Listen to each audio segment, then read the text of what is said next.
heard a lot about drones, you know, a lot of negative press and positive press. So we're going to talk about that. Talk about the technology, talk about the liability issues, and we're really honored to have three early drone explorers. Okay, I'm going to introduce the speakers. Our first speaker is Joel Gambord, and Joel was an original member of the Friends of Photography, which is the organization that began at the CPA Gallery 50 years ago. He has great memories of photographing with Ansel Adams. You know, remember Ansel Adams? Okay, Ansel. And studying with Ansel and Morley Bear, among others. And Joel is one of the early pioneers, explorers of drone technology. Robin Ward, okay, is a visual artist and commercial photographer working in La Jolla. And Robin joined us all the way from La Jolla. And so thank you very much, Robin, for making the journey up here. Her early creative pursuits include painting and poetry, and ultimately photography. She holds a remote pilot certificate for use in commercial artistic drone photography. And her work has been recognized by International Photography Awards and Black and White Spider Awards, and has been exhibited at the Pacific Grove Museum of Natural History and the Triton Museum of Art. Our last speaker is Steve Zmak. Okay, a fine art and commercial photographer as well as a graphic designer. Steve Zmak hosts the West Coast focused TV series on AMP Media. Maybe some of you have seen it. He works hard at these, and they're every 2 months. 2 months? Okay, every 2 months he highlights the local photographers in the area. It's an incredible, rich resource. So thank you very much, Steve. He also teaches workshops here in Northern California, and his work has been exhibited at the National Scientific Center, California State Capitol, the Monterey Museum of Art, and several California wineries. And Steve is a relatively newcomer to drone imaging. Okay, he's been about a little more than a year. But he's been applying it to both fine art and commercial applications. Okay, so I'm going to introduce Joel Gambord.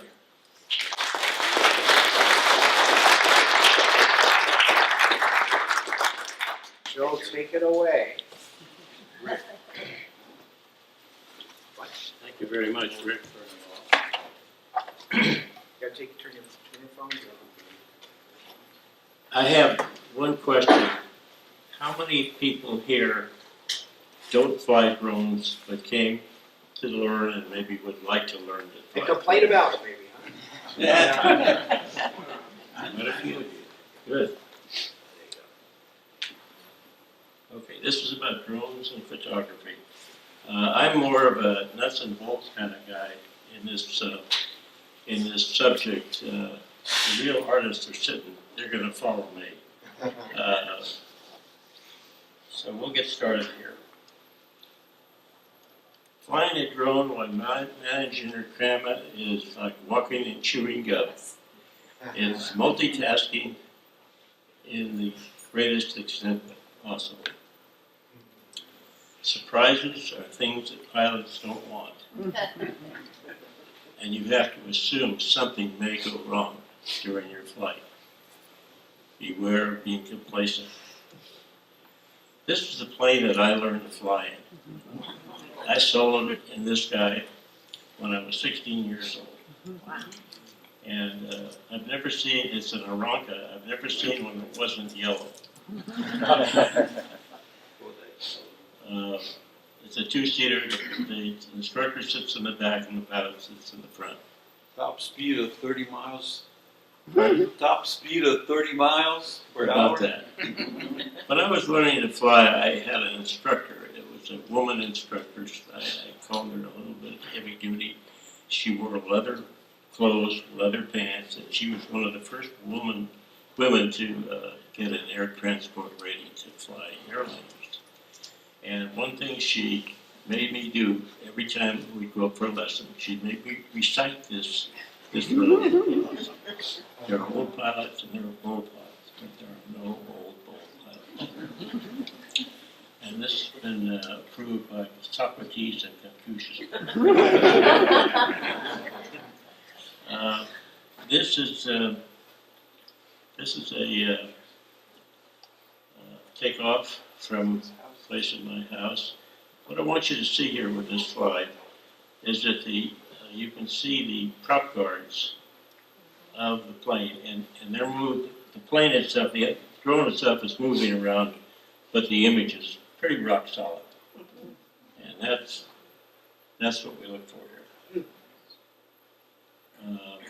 Here's another one about this one here. This is one of the earlier Phantoms, and if you look at the horizon, it's got a great big curve in it, and that has been fixed in the newer cameras. This is the gingerbread house over in Pebble Beach, and this is what I ended up from that clip as a still, and this hung at the county building for a year. Prop guards. Somebody talked about prop guards.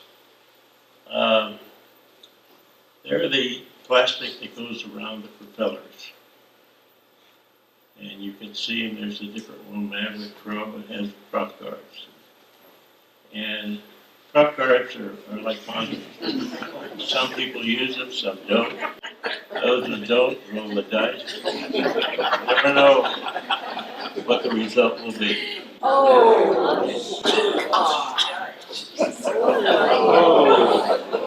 So if you're going to fly a drone, get prop guards with it.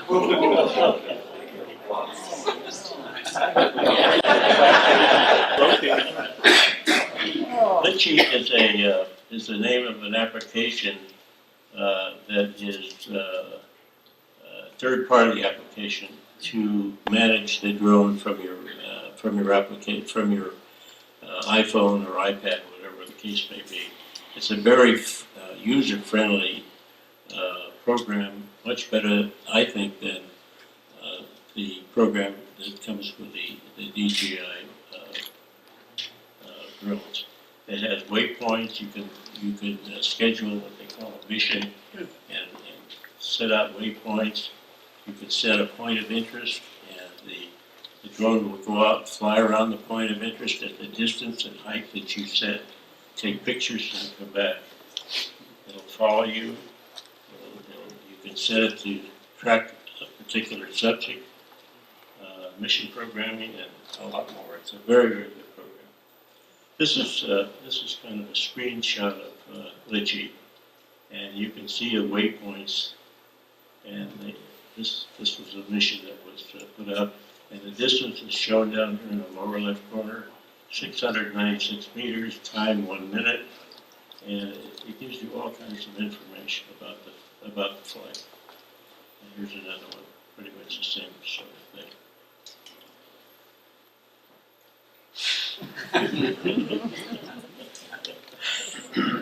I don't want you to forget that. I got involved with the CSUMB.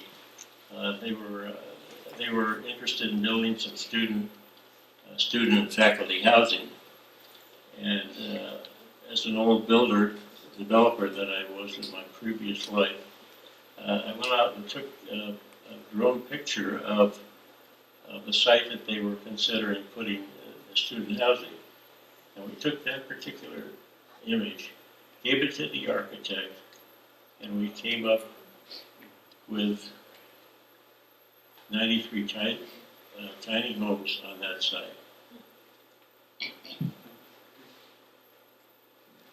There's a picture of them on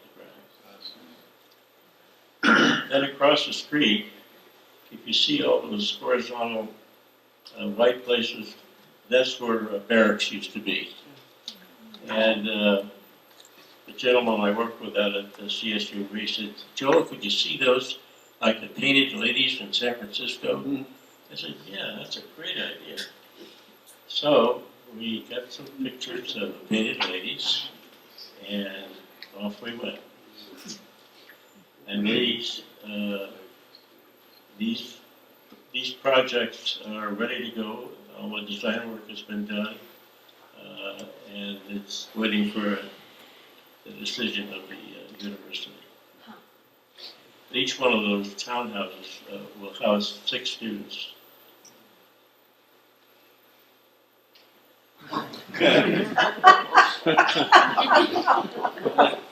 What's so laughing about? Part of the work of getting a license to legally fly drones and get paid for it. If you're a commercial photographer and you use a drone and you get paid for it, you have to have an FAA license.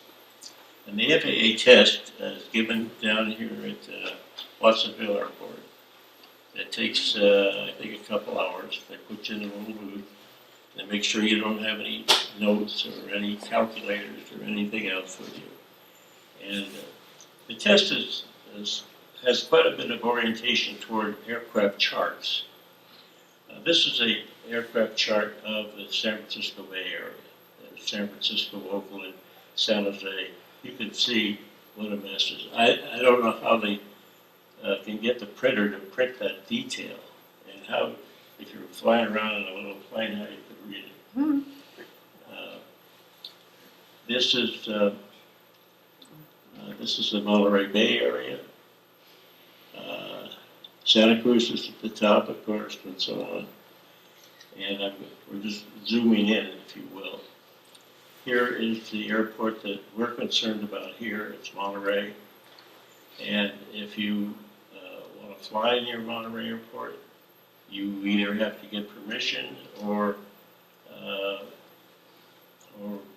take your chances. Down here on the lower left corner, it says Monterey Regional MRY.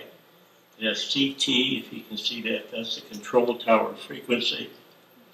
And the ATIS gives you the area conditions that are going on. So if you wanted to fly in some fairly close to the runway, you should contact the tower and get permission. The problem with this is, as Rick pointed out, there's something like 3 million drones being sold. And can you imagine 3 million people calling the control towers to get permission to fly? It's an impossible situation. And nobody has an answer to it yet. But when you fly with the DJI apps drones, when I get near the airport, I get a warning. It says, you are in a restricted zone. Do you understand? There's a box to check. And then there's another line that says, you understand you're responsible for anything that happens. Check the box, and then you can go. I think Brooks Lafler, he took his drone to Washington, D.C., I think he told me. And it was near the White House. It would not even take off.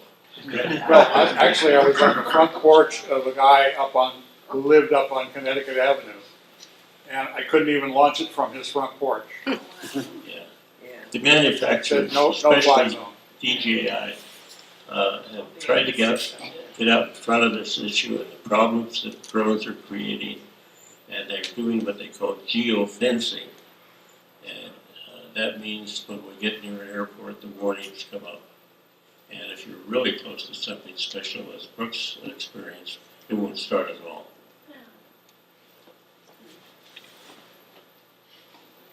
You need to try to communicate with the FAA in some way if you have to fly near the airport.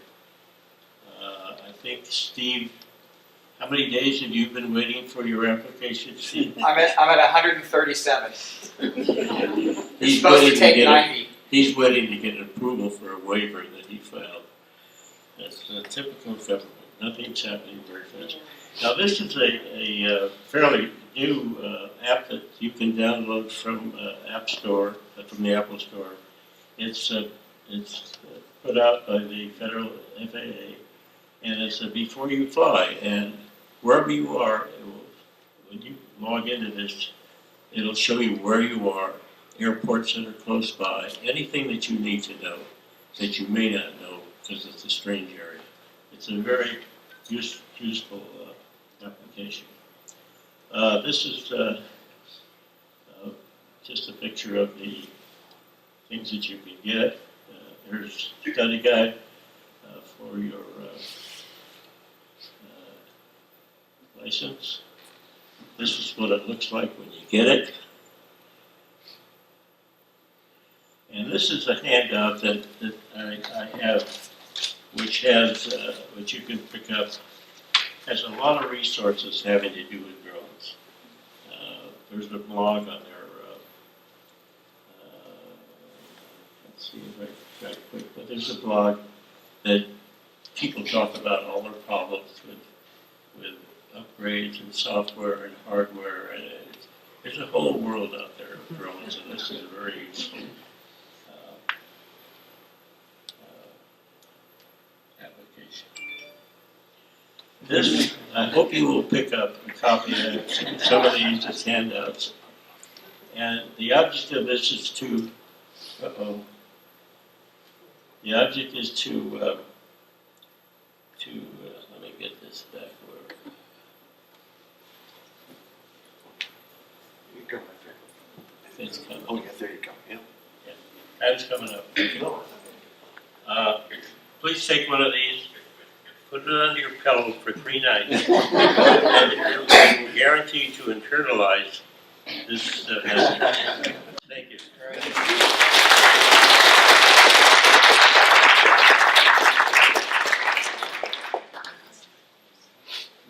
All right, everyone, let's invite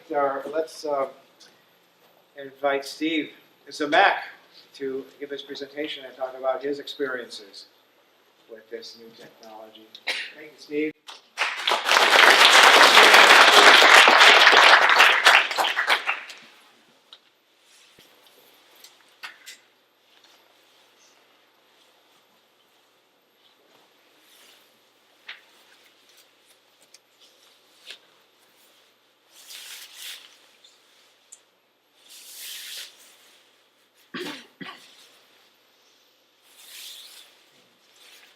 Okay, to understand where I come from for drone photography, you first have to understand that, oops, that's not going to work, that I love big landscapes. And I've been an aerial photographer for the last 20 years. My first commercial aerial assignment was in 1998 when I was working for Cal State Monterey Bay. And my influences for black and white photography from the ground, the West Coast classics, Ansel Adams, Will Giles, John Sexton, Huntington Witherall, and in this area, it's really an infinite count off the charts from there. There are so many great photographers that continue to influence me. Color photography from the ground, Alan Rowell, David Gubernick, Al Weber, Andy Goldsworthy, and Doug Steakley. Several of those names from around here. Aerial photography, Al Weber. He had an exhibit here some years ago. This is the catalog from it. And I really drew inspiration from how Al approached aerial photography in an abstract way. I was used to just like going up there and shooting the landscape with a horizon, and you can see what everything is. And it's just a grander point of view from being on the ground, but he just started pointing his camera down and finding all these cool patterns. And so I wanted to do that too. My influences for drone photography, Robert Campbell, he's a pilot up in the Bay Area, does phenomenal abstract work. He flies and shoots at the same time, and he does the salt flats and marshes at the southern part of the San Francisco Bay, and prints like 4 feet by 4 feet by 4 feet for his exhibits, and just really stunning. And then Robert Cameron, right before I did that shoot for CSUMB in '98, I went to Borders, that used to be a long time ago in Sand City, and picked up Robert Cameron's Above Carmel, Monterey, and Big Sur to see like, oh, how do you do this from the air? What are you looking for up there? So that was, a great reference piece for me. Influences for drone photography, Christian Schaefer and Robin Ward. They were both producing really stunning imagery, a lot of stuff like coast, ocean, which I'm drawn to. And I'm going to show you a little bit of Christian's work towards the end. Of course, you're going to see a lot of Robin's work. But I really drew a lot of inspiration from what they were doing, and I sought them out for a lot of advice when I was getting into the drone of what to buy, how to do it, how to solve problems, and very helpful. Now, so as soon as we're doing aerial photography, as soon as we lose that horizon, we instantly get more abstract. This was in Alaska in spring and summer. This is Alaska in the fall, just this last fall. And I'm shooting from an aircraft here. And With an aircraft, you can't really go too wide angle because you get the wings in, you get the tail in, you might get the landing gear depending on the type of aircraft. I do a lot of flying. A friend here, Kim Cohan, out of Marina, and he has a Cessna with the wing, like Joel showed you, the wing across the top. But even with a wide angle lens, that wing is right there, and the landing gear sticking out. So this plane was a little bit larger, and I sat in the back, which gave me points of view out both windows of the plane shooting through the window. Normally I like to take the door off and have it wide open, but I was sharing the charter with other passengers and they weren't up for that. Again, more abstract. Now, and then pushing further abstract, you know, the center one here, tinkering with the contrast and the saturation in Lightroom, gets us a little bit more artistic, away from a photo look. And then the one on the right is actually, it's pretty high contrast, but that's actually how it was. The landscape was that high contrast. But then you can see we're pushing further and further, deeper into abstract territory. Same thing with this one. Okay, now we bring it close to home, and we have, of course, the NOAA National Marine Sanctuary here. And I was originally under the understanding that the entire marine sanctuary was a no-fly zone. You could not fly below 1,000 feet, which drones can only go up to a maximum altitude of 400 feet, not technically, but by law. And so here, there's actually 4 smaller zones, specific no-fly zones, within the entire National Marine Sanctuary. One of them is right here at Moss Landing. It's a half circle that extends out from the harbor opening at the mouth of the Monterey Bay Canyon. And then it covers all the water in Elkhorn Slough. So I can actually launch from the beach and go directly up and not be in the National Marine Sanctuary, but be able to look in it. But I can't fly out. It's like an invisible wall there. I can't fly out past that without being in violation. Sometimes, I like when I do have a horizon, I like a level horizon, especially for commercial shots, always a level horizon. But sometimes if I want to convey a feeling of chaos and action, tilt the horizon, like you're, you know, a dive bomber pilot going in. And that comes from, growing up, I was really in love with history, and I drew a lot of inspiration for my photography from black and white historical photos in history books and World War II combat aerial photography. And so that tilted horizon kind of brings me back to that kind of look. This is actually, and these were taken, now you notice these were wide angle shots, and because I'm in a helicopter with open, no door on the side, and so the rotors are up much higher, there's no real landing gears tucked in, and so I can use a wide angle lens from a helicopter. And when I'm flying, the great thing about aerial photography from a plane or helicopter is you've got multiple cameras and multiple lenses you can draw on very quickly when you're shooting.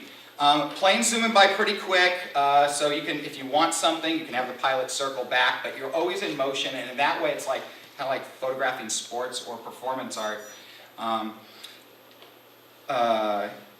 The helicopter, though, can be used like a tripod. You can like tell the pilot, I want to be right here, no, back me off a little, bring me up, bring me down, and it's just like you're giving someone instructions on where to move your tripod around, which makes it very similar to drone shooting. I also like, when I'm shooting from a plane or a helicopter, I like to go to a telephoto lens. I know a lot of landscape photographers here, you know that, well, here's this huge grand landscape, but let's find the little nuggets and the fine details in here to really focus on and isolate. So I do the same thing from the air. This is strawberry fields north of Marina. Yeah, now we're back to wide angle lens, and this is Ray Francione. He's a helicopter pilot and owner and winemaker down the Salinas Valley, and when Ray flies, I'm just a passenger. He's there for the thrill of flying. So he flies very fast and very low, which means I have to click. I'll fire off a burst of 3 shots in a second, and we've moved so much from shot to shot. There's 3 different compositions. You're pretty brave to go up with him, you know. You're not the first person to tell me that. All right, we're back to Elkhorn Slough, and again, an airplane. I can fly over this. It's all legal. I can get it. I wouldn't be able to fly a drone over this waterway here. And again, one of my favorite lenses is the 100mm Canon f2.8 macro lens. It's also good for a portrait lens, but I love it for landscape work. Again, this over Marina State Beach, looking down, staying abstract, telephoto. This is around the airport. These are all squiggles from like where the police cars do their training driving at the Marina Airport. And so, although I'm kind of in drone now, you know, at about 500 feet, I'm kind of approaching like where the drone sees things. Although again, this is a telephoto lens to isolate, and it's around the Marina Airport, so I really couldn't. I can legally fly there, but it's a heavy hazardous with skydivers, and it's just smart not to fly a drone there. This is one of my first commercial jobs, the first half of the year. An engineering firm that does a lot of development projects throughout the state and is behind most of the development on Fort Ord, and that's how I got connected to them. They wanted aerial photography, they wanted drone photography specifically, and I wasn't into the drone yet. And I kept trying to talk to them. Aerial photography is so much better. I can get you so many better shots. They were we really want drone photography, and it was, you either get into drone photography or we're getting into a new photographer. And so that's what pushed me into drone photography. And then I sought out Robin and Christian for advice, and that's the whole reason it pushed me getting to my license from the FAA, is so I could work for them. And this is a few city blocks in Huntington Beach, where I grew up, and I actually almost lost the drone on this shoot. Originally, I was off, my original position was off frame to the right, because it was just a really good open, it was a big sidewalk area, not many people around. I could launch, I had plenty of room to launch there, but I realized once I got up there that I was kind of looking into the sun, so I had to come back down, drive around, find a new spot to launch from, which was here, fly the drone out towards the city block, and then when I was done with the shoot, I hit the autopilot return home mode. Well, all of a sudden, the drone starts taking off to the first position I was in. And it was going to be, at any moment, was going to drop out of my control range, and that would have been, that's the flyaway nightmare. But I switched off the autopilot and brought it back manually, just in time. I should also note, when I just like architectural photography, I straighten my vertical lines and correct the perspective in Lightroom for the commercial work. I just shot this last weekend at the River Road Valentine's Passport, big progressive party from winery to winery. This is the Hana State. It's the most scenic winery out there. And in this one, I carry a wind gauge with me, and I can kind of control the aircraft up to 20 mile an hour winds. After that, the performance becomes really hard and very radical. So here, I measured the wind at about 6-7 miles an hour on the ground, good, safe to launch. Take it up there, and at about 200 feet, 300 feet, I was getting gusts of wind up there that I couldn't sense down on the ground. And at one point, the drone was just going up and down like the horizon in the frame. It was going top, off the bottom, off the top, and that lasted for about 30 seconds. I'm like, oh, is it just too windy? I'm going to have to suspend the shoot. But nope, the wind, that gust passed, it stabilized, and I was able to get the shot. That was the first also, this is the first time I do a lot of event coverage for commercial photography, and this is the first time I did event coverage using the drone, in addition to shooting from the ground. Fort Oak Woodlands, Mount Toro in the background there at sunset. And what I really went out here to do wasn't get the sunset, but was to experiment with new perspectives of trees. You know, as landscape photographers, we approach a tree and it's this huge thing, we're always looking up at it. So I wanted to try other perspectives of being sort of eye level with it as well as above it, and moving in, trying to move in close, and looking for, again, that abstract, that unique point of view that we don't normally see of trees. But, I even hesitated putting this photo in there because this is really just a work in progress. Garrapatta State Park. Again, we've got the no-fly boundary for the National Marine Sanctuary that runs the entire Big Sur coast. But in many places, like these coves in here, that's outside the boundary. The boundary is almost like if you have these rock outcroppings and connect the dots. That's where the boundary is. So I'm flying just outside the boundary, but looking into it. This is 10 still photos stitched together for a panorama for a greater than 180-degree view. And I would have liked to have had the whole coastline visible in the foreground, but that would have required me to back the drone out over the ocean and into the National Marine Sanctuary, which I can't legally do. So this is the best best I could do from that perspective. Same thing, 6 still photos stitched together. And when I do this, it literally is a tripod in the sky. You send it straight up, and it stays so stable, and it's just like turning your camera on the tripod.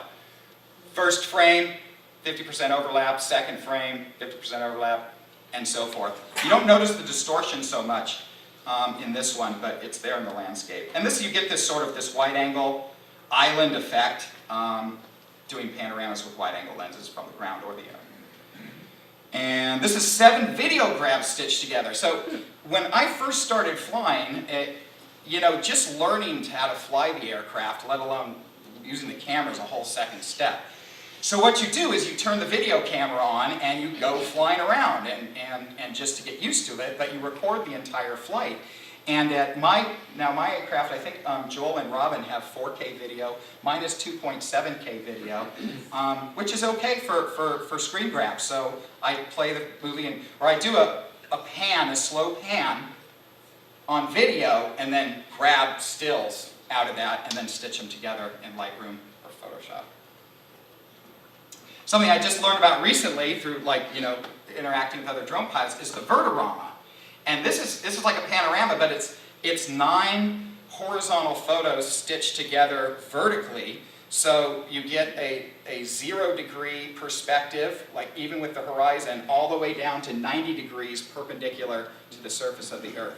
So this is just this was just an experiment to see what this, how to do this to produce an image like this. But now now I've done the experiment, now I want to take it out in nature and see what kind of compositions I can do. The lens that I have, it's a 24mm prime lens in the 35 SLR world with a 4:5 aspect ratio. And it's a 12 megapixel camera. Most of my practice flights are done from my rooftop in Marina. I'm at the top of a hill from my roof. It's flat. I have about a 360-degree view of the landscape around me, so it's really easy to keep track of the drone in the air. And just when I want to experiment with new techniques I've remade, like the Vertorama, I just go up to the roof and launch from there, but occasionally get a good sunset. As I mentioned, flying around and grabbing stills out of the video was good in the beginning, but 2.7K is only 2,700 pixels wide, whereas the 12 megapixel stills gives me 3992. Like Joel flies around shooting 4K video and does the still grabs, and he has the same resolution from his video as I have with my stills because he has more advanced aircraft. As I mentioned before, the video is a 16:9 aspect ratio with the same 24mm lens. And now I'm really drawn. Moving waters, that's my favorite thing to photograph in nature. And so to be able to do it through time exposure that's what I do from the ground. I want to be able to do that from the air. I certainly cannot do that handheld from a helicopter or an airplane, but the drone is so stable that I was able to pull off a 1-second exposure in moderate wind, which is about 6 to 8 mile an hour wind, and it is completely crisp. I think for what I'd like to see here, I think, when I shoot this kind of stuff from the ground with a wide angle lens, I'm at about a ½ second to get the motion of the water. But here I'm so far away from the water, I need a longer time exposure. 1 second isn't really doing it for me. I'm going to go back out there and do 2, but I was at the end of my battery power. So this is like the last shot that I got before I had to bring it back in. But I did some other experimenting, we'll get to later, that pushed some boundaries there. Also, when you're looking directly down 90 degrees at the surface, the artist chooses the orientation. So even though your camera is always shooting horizontal, you can easily flip the image to vertical and make it work. Pacific Grove Marine Gardens was a great place to fly. Pacific Grove passed an ordinance that kicked in at the very beginning of this year that requires you to apply for a permit from the city manager. It costs $20 for a 1-day permit to fly. I don't believe it's a lawful law. I don't think they have that control over their airspace. So I've complained to the FAA, and we'll wait to see where that goes. But we may push some boundaries there. maybe with the Monterey County District Attorney's Office, if they're to see if they're going to prosecute any arrests or fines in that area. But one thing I noticed about this place is I shoot a lot of sunsets from here, but I didn't really understand the whole concept of the marine garden until I got up above it. And that's when I saw the whole garden, and then I saw all these light rays passing in there. So there's a lot of things that, they're familiar landscapes that all of a sudden become completely new and different from this perspective. I like it when other flying objects pass below the drone and above the ground. So here we've got 7 seagulls flying by pretty close to the ground by how close their shadows are to them. I didn't even notice them at the time. I see what the camera sees on my iPad, about this big, and I was focusing on of what the water was doing, if it was going to do anything interesting. And it wasn't until I got home that I saw the detail of the birds in there, so that's a happy surprise. And that's not uncommon, that details like this are lost. You just don't see it on the display when it's happening, but happiness when you get home. So another experiment, and here I'm hovering 10 feet above a whole bunch of sanderlings, and they're the guys that run back and forth with the waves. And this is a 1-second exposure looking almost directly down, and you can see some of the birds are completely still during that time, but others are darting them like they're moving really fast in that half-second period. I also know from flying above still water that when I get down to 6 feet above the surface, that's when you can, like the water starts rippling. So you feel the wind of the rotors 6 feet below the aircraft. So staying 10 feet above the birds, I hovered there for probably close to a minute, and they never even took notice of me. Okay, so this again from my rooftop in Marina, and this is a 6-second exposure while flying slowly backwards. So a lot of motion blur in that one. And that's like, well, let's just see what this looks like, but now, like, how can I apply this out in the natural landscape to produce some cool imagery? Same street, so you can kind of get an idea of what it looks like in focus. And here's where we pushed it. Mechanically, the camera can do an 8-second exposure, but can the camera stay stable enough in the air for 8 seconds? And the answer is yes. This was about 1 to 2 mile-an-hour wind, but an 8-second exposure, and everything is totally crisp and clear. I don't understand the technology, but it is completely amazing. So the only work that I've done so far, like fine artwork, is this one shoot at the Salinas River State Beach and the Salinas River National Wildlife Refuge, looking directly down, and it's the salt marshes. It's just those great salt marshes that everyone likes to photograph from the air in South San Francisco Bay, but a much smaller geographical area, and not these perfect hardline geometrical shapes, but more like fingers. And this is the actual color. This is like the salt. What it does to the foliage there is just crazy. Is the drone really that stable, or is the camera on some sort of a gyroscope control? Actually, the aircraft, as Joel showed you in his video, the aircraft is moving, but somehow that camera dangling on the gimbal, this camera dangling right here, is able to stay level while the aircraft is moving. I don't know how, like I said, I don't understand the technology, but it's amazing. And this thing's taken a few hard landings too, and it still performs perfectly. This shot, I'm a big fan of Miller Outcalt's rock macro photography, and I thought somewhat reminiscent of that. The no motorized vehicles law, and this is, I found this, like for instance, when you select a place you want to go fly, you do the research, you check the FAA map, like Joel showed you on the app. Any restrictions? Okay, safe to fly. Well, it's national monuments. So let's go to the National Monument website and see what their drone policy is. There's no mention of drones whatsoever. So let's show up at the National Monument. Well, now there's a sign at the trailhead that says, no motorized vehicles. A drone is a motorized vehicle. They didn't have to change the law or the postings because the motorized vehicles were always prohibited there, and now this basically a new vehicle has come along and falls under the motorized vehicle law. So, what you can do at the National Monument or the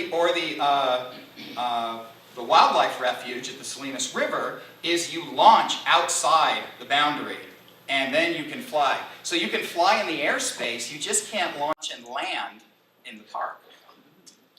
Weird law. And it's hard to find. You know, like I said, you have to cross-reference all these different sources of information to find out if you can legitimately fly.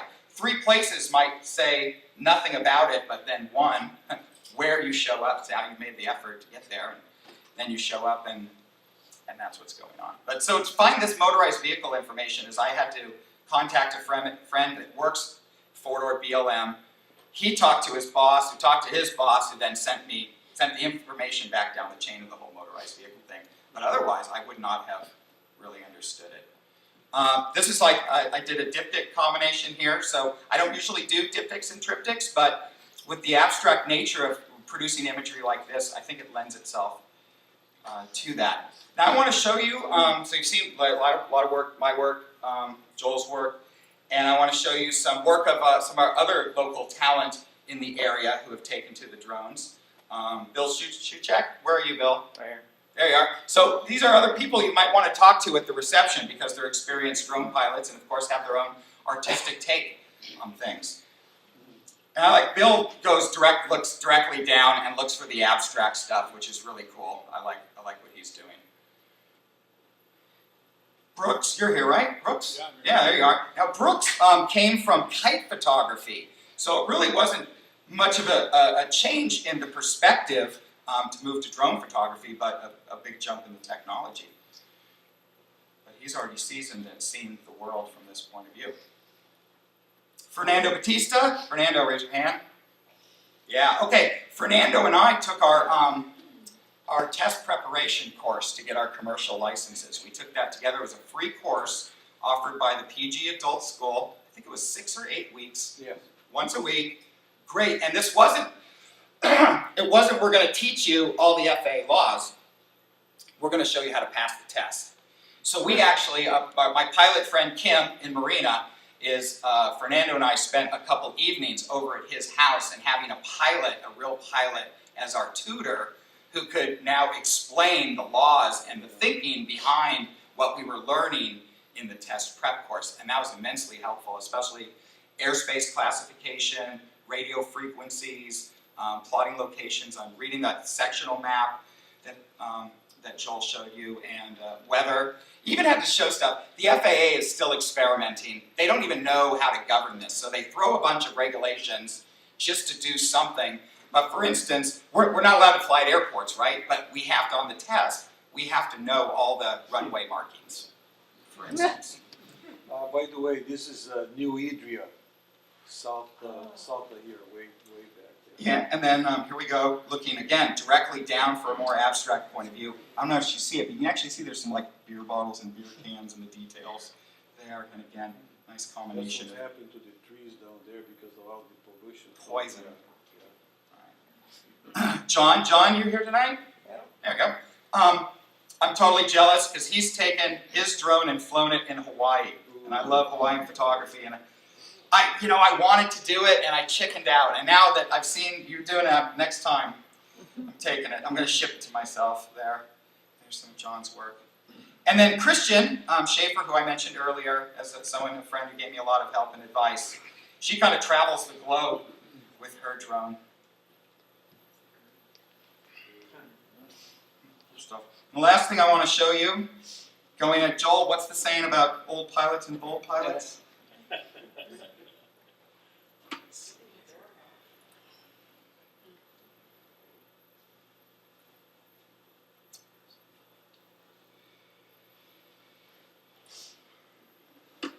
Now, I was doing a commercial shoot for the City Marina at Lock Padden Park for the Oakland Restoration there, an interpretive sign.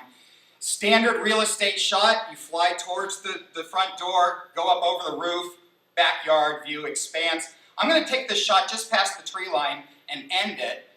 Oh, something goes wrong. I briefly lose my signal and drift into that top tree branch. And now the whole thing, the prop guards are supposed to like kind of protect me from that. This finger went in, got caught inside the prop guard and wrapped around the prop. And as you see, I tried to pull and fly myself out to no avail.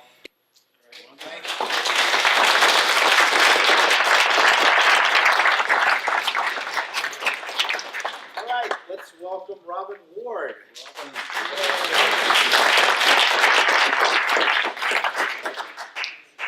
If any of you have any questions along the way, I should have said that, just ask them. Feel free to ask. My question, was that Steve's thumb in Joel's picture? No, I have prop guards. I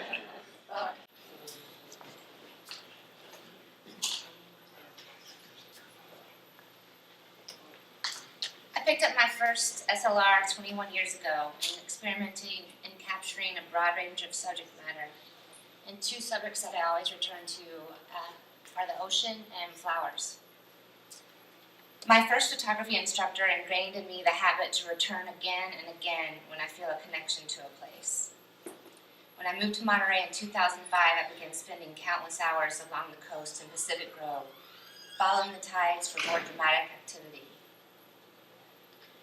Merely being at the edge of the sea on a regular basis has been personally transformative. I still seek a variety of subject matter beyond the sea.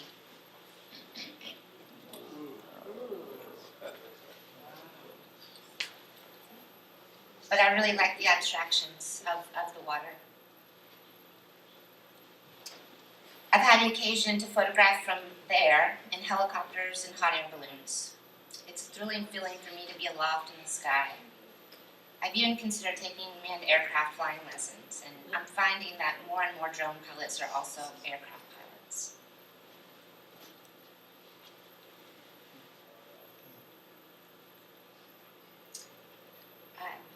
Steve mentioned Al Weber, and he's definitely one of the photographers that resonates with me for his work. I think his aerial images were the first that I may have ever seen, and I do remember his wonderful exhibit here at CPA. More recently, I became acquainted with David Burdney's aerial photography, and he also had an amazing exhibit here several years ago. And J.S. Parker is a newer discovery. He's a photographer that lives in Western Australia, and he captures some really exquisite natural wonders.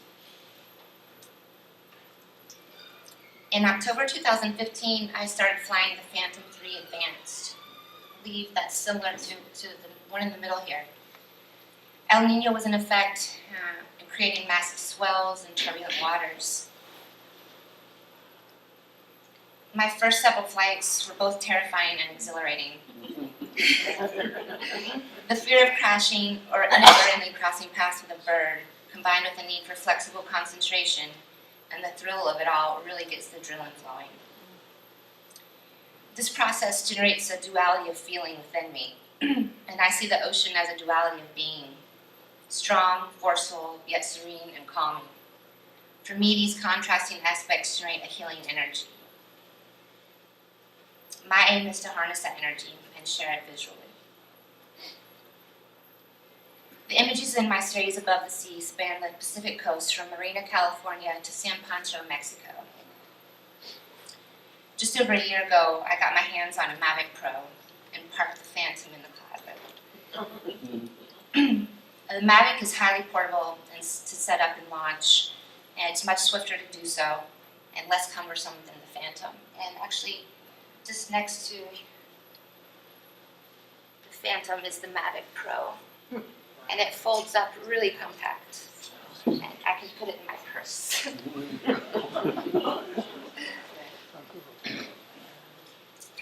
On one occasion, my battery malfunctioned. The remote indicated I had a 50% charge, but the cells weren't draining evenly and I had to land quickly. I was standing on a cliff and the drone was above the water, 100 feet away from land. It was a really close call. I landed about a foot from the edge before a full power failure. I'm now living in La Jolla, which is a Class G airspace. There is, however, heavy manned aircraft traffic. It's a corridor for the Navy and small airports. I've seen helicopters and small aircraft flying as low as 100 feet. And it's pretty crowded, especially on the weekends. Finding the ideal conditions to fly has been sporadic, but extremely rewarding when all aligns. This is in Mexico, actually. I find myself checking the weather and tides throughout the day. My favorite apps are Hover, Before You Fly, which Joel mentioned, and Tidegraph. I attend a monthly meeting in San Diego by the FAA safety team for unmanned aircraft systems. It's been a really valuable resource in staying current on regulations and meeting other drone pilots.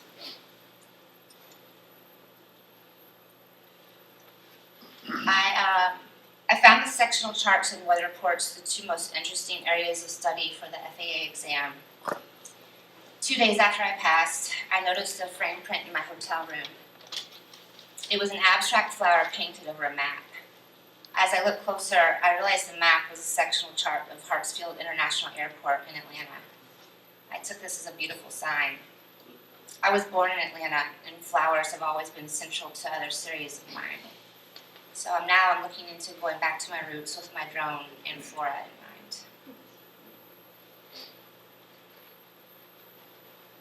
Sequoia.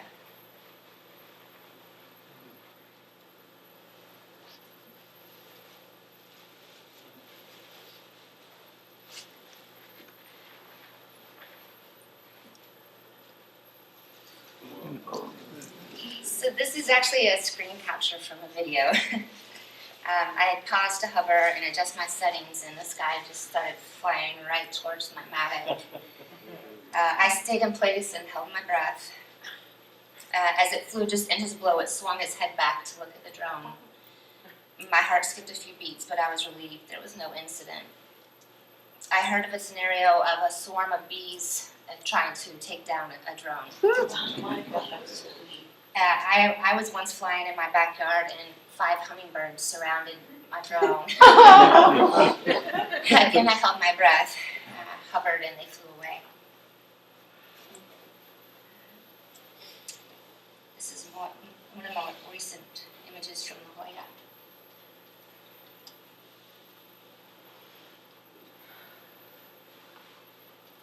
Trying to find a video real quick. Sorry.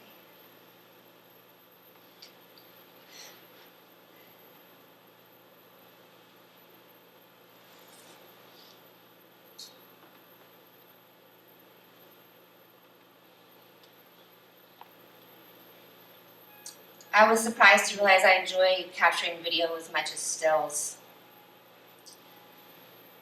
I've also become interested in doing more video editing. In a past career, I created animations for websites using Adobe Flash.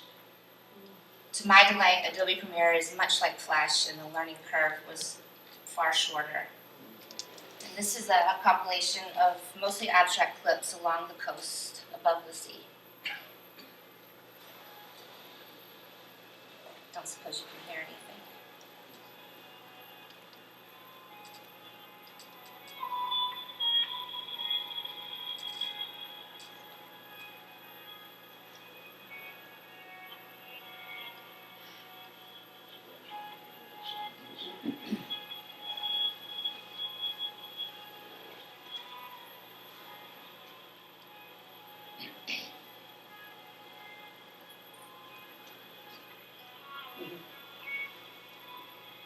It looks better here than there.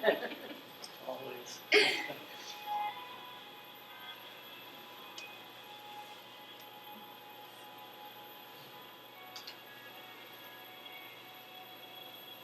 This is one of Steve's favorite spots, I think.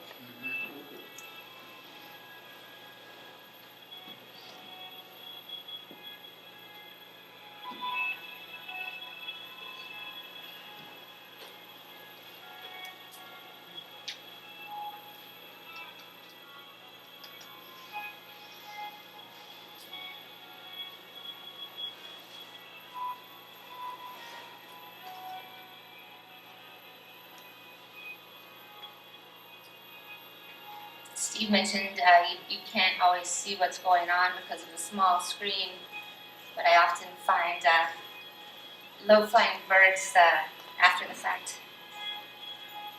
And there's one coming up.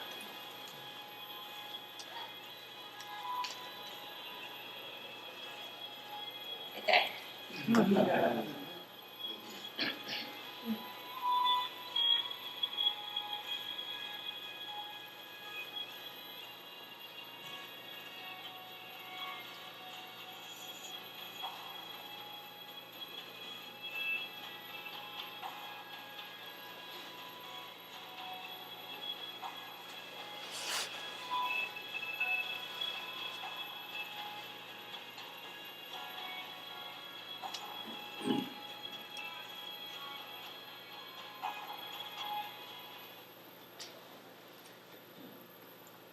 So I'm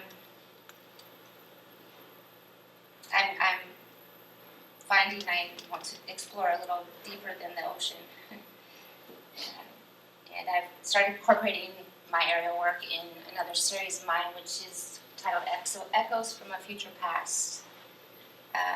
Opening September 20th, I'll be exhibiting this new work along with artist collective Salon Jane, which is comprised of founder Jane Olin, Martha Casanate, Susan Hyde Green, Anna Ream, Robin B. Robinson, and myself.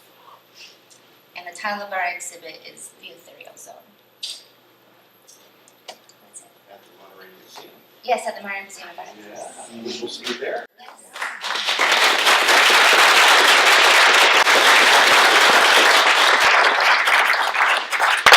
I'm going to turn the lights up, so get ready. And I think we'll have the three panelists head up to the table and we'll have a little question and answer, okay? So do you guys have any questions? Steve, on the slow motion, were you using a filter? Oh yeah, and it's on the, so I have it on here. It's a 2-stop neutral density filter. Got it. I bought a filter set. It comes with a polarizer, a 1-stop neutral density and a 2-stop neutral density. A 3-stop would be nice to add, but I think I'm going to be able to get what I want with this. Robin, I saw some of your videos you were recording while you were moving aft or backwards. I've not seen that. Most videos you see the drone is moving forward. Is that something you just discovered? I think it's an interesting perspective.